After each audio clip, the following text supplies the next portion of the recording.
வணக்கம் மக்களே, சற்றுமுன் கிடைத்த மிக மிக முக்கியமான தகவல் ஒன்றை பார்க்க போகிறோம். தகவலை பார்ப்பதற்கு முன்னதாக நீங்கள் நம்மளுடைய சேனலுக்கு புதிய பார்வையாளர்களாக இருந்தீர்கள் என்றால் மறக்காமல் நம்மளுடைய சேனலை சப்ஸ்கிரைப் செய்து வைத்துக் கொள்ளுங்கள் மக்களே.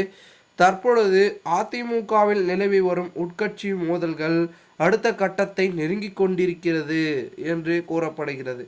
அதாவது சசிகலா ஓபிஎஸ் மீண்டும் இணைப்புக்கான ஒரு யுத்தத்தை தொடங்கி கொண்டிருக்கிறார்கள் என்று கூறுகிறார்கள். அதிமுகவில் நீக்கப்பட்டு பொதுக்குழுவின் மூலமாக நீக்கப்பட்டவர் தான் அண்ணன் ஓ பன்னீர்செல்வம் அவர்கள். அவர் அப்பொழுது கிட்டத்தட்ட பார்த்திங்கன்னா 2021 நடந்த பார்த்திங்கன்னா பொதுக்குழுவில் நீக்கப்பட்டவர்கள். தற்பொழுது வரை அவர் கட்சியிலே பார்த்திங்கன்னா இணைய முடியாத ஒரு சூழல் நடைபெற்றது. ஓகேங்களா. அதே சூழல் தற்போது சசிகலா அவர்கள் எப்பொழுது சிறை சென்றார்களோ அப்பொழுது அவர் கட்சியிலிருந்து பொதுக்குழுவை பார்த்திங்கன்னா மூலமாக இடைக்கால பொதுச் செயலாளராக எடப்பாடி பழனிசாமி மாறினார். அப்பொழுதும் சசிகலா அவர்களை நீக்கினார்கள்.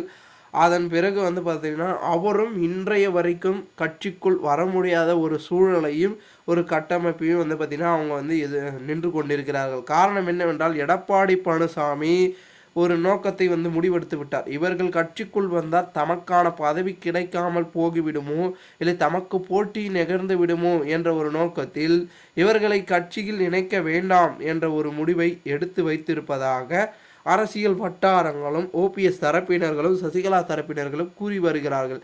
இந்த ஒரு சூழ்நிலையில் தற்பொழுது அனைத்திந்திய அண்ணா திராவிட முன்னேற்ற கழகத்தில் செயல்பட்டு வரும் அதிமுகவின் தலைமை எடப்பாடி பழனிசாமி அவர்கள் அடுத்த கட்டமாக என்ன செய்ய போகிறார்கள் என்றால் இவர்களை இணைப்பாரா அப்படின்னு கேட்டிங்கன்னா அவர் நீக்கப்பட்டவர்கள் நீக்கப்பட்டதாக இருக்கிறது அப்படின்னு தான் சொல்லிட்டு இருக்காரு.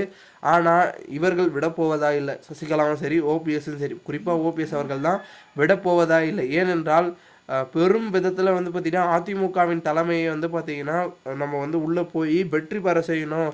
மிகவும் மோசமாக போயிட்டுருக்கு. நம்மளுடைய விடாப்பிடியும் நம்மளுடைய பார்த்திங்கன்னா போட்டியும் சண்டையும் போட்டுட்டு இருந்தால் இது வேலைக்கு ஆகாது. அப்புறம் கட்சி பார்த்திங்கன்னா ஒன்றுமே இல்லாமல் போய்விட்டால் நம்ம அதுக்கப்புறம் சண்டை போட்டு அப்புறம் வெற்றி பெற்று அதுக்கப்புறம் பதவியை பிடித்து என்ன செய்ய போகிறோம் அப்படின்ற ஒரு நோக்கத்தை கொஞ்சம் கொஞ்சமாக பார்த்திங்கன்னா புரிந்து கொள்ள ஆரம்பித்துக்கிறார் ஓ பன்னீர்செல்வம் அவர்கள். அதனால் சசிகலாவிடம் எடுத்துரைத்து இருவரும் அதிரடியாக அதிமுகவின் அரசியல் களத்தில் கால் தடத்தை பதிக்கப் போகிறார்கள் என்ற பேச்சுக்கள் தான் மிகவும் மும்முரமாகவும் தீவிரமாகவும் பேசப்படுகிறது.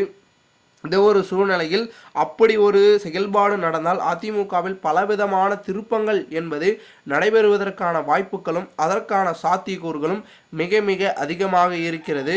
அப்படி நடந்தால் அதிமுக தற்பொழுது அடுத்த கட்டமாக வரக்கூடிய ஈரோடு கிழக்கு இடைத்தேர்தல் நடைபெறப் போகிறது.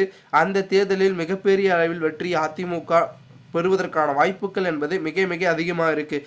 ஏனென்றால் தற்பொழுது நம்மளுடைய காணொலி பார்க்கின்ற நேயர்களும் சரி அனைவருமே என்ன சொல்கிறாங்கன்னா அனைவரும் ஒன்று சேரணும். ஏன்னா முன்னாள் அமைச்சர்களும் சொல்கிறாங்க, எல்லாருமே சொல்கிறாங்க அனைவரும் ஒன்று சேர்ந்தாங்கன்னா இழந்த பலத்தை மீட்டெடுத்து அதிமுகவை வெற்றி பாதைக்கு கொண்டு செல்லலாம் அப்படின்றத அனைவரும் சொல்கிறாங்க. ஸோ அதை எல்லாருக்கும் ஒரு முடிவு என்பது இது பண்ணால் நல்லாயிருக்கும் அப்படின்னு ஒரு யோசனை இருக்குல்ல, அதுதான் ஒற்றுமை ஒன்று சேரணும் அப்படின்னு.